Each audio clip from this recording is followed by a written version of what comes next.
אנחנו דור רביעי לדפוס בארץ. המצב בענף הדפוס בארץ הוא קשה מאוד מבחינת כוח אדם. אין כוח אדם מקצועי, אין בתי ספר מקצועיים, לא ממשלתיים ולא פרטיים.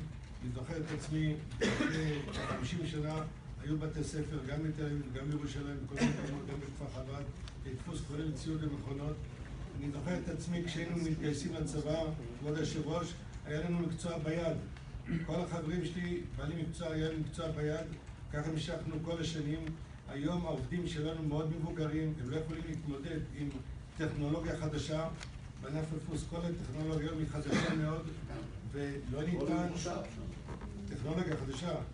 והחבר'ה היום לא מסוגלים כדי להתמודד איתם.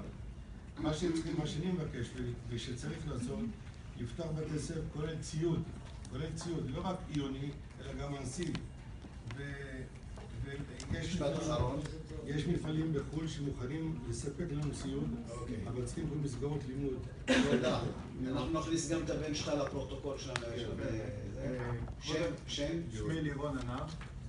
כבוד היושב ראש, אתה אמרת משהו והוא מאוד נכון. היום הבתי דפוס והמפעלים הם מאוד מאוד ממוחשבים.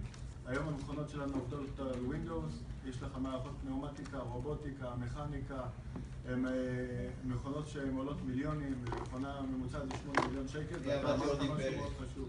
לא חשוב, הייתי דפס קצת. עכשיו, אני למדתי דפוס בגרמניה, ובגלל שאין השתלמויות בארץ, עד לפני, אני עובד בדפוס 20 שנה, גם הכנסת כבודו אמר את זה, אין השתלמויות בארץ, ובגלל זה רק לפני 4-5 שנים אבא הסכים שאני אכנס בכלל למשרדים.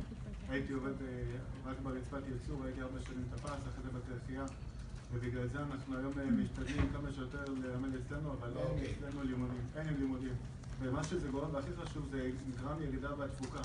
כשאתה רואה מפעלים בחוץ לארץ שהתפוקה שלהם גבוהה, שיש להם הסמכות והדרכות מקצועיות, התפוקה יותר גדולה.